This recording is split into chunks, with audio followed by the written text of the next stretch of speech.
بسم الله الرحمن الرحيم. Bismillahirrahmanirrahim. Elhamdülillahi Rabbil alamin. Allah Taala şeks maqtaulар olsun. Ушундай Рамазан айына жеткизгенине. Рамазан айында оз аштырганын сабабын билесизби? Зайд ибн Халид аль-Джухани радиллаху анху риваят кылган хадисте пайгамбарыбыз саллаллаху алейхи ва саллям "Ман фаттара саиман кана лаху мисла ажрихи".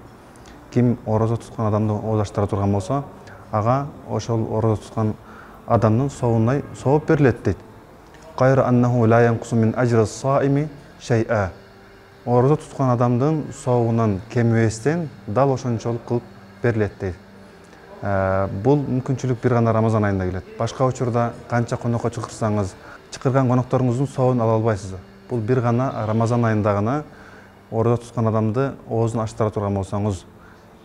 Оз аштыруу дегенде толтур аш, дасторкондун үстүндө аш менен биринчи, экинчи ушундай кымбат баалуу тамактар менен болбосо дагы, жок дегенде бир курма менен же болбосо бир суу менен деле оз аштырып койсоңуз, ошол хадистин ичине киресиз дагы, ошол Аллах Таала өзү вада кылган соопторун ала аласыз.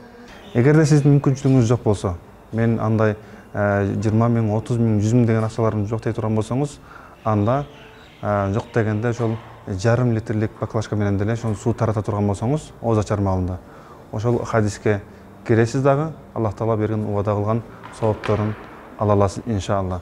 Ошондуктан кандаңыз Рамазанда пайдаланып калыңыз. Адамдар мээнет кылып ораза тутуп Куран окуп аткан сооптордун бардыгын сиз дагы ушул ифтар уюштуруу менен ала аласыз. Ассаламу алейкум ва рахматуллахи ва баракатух.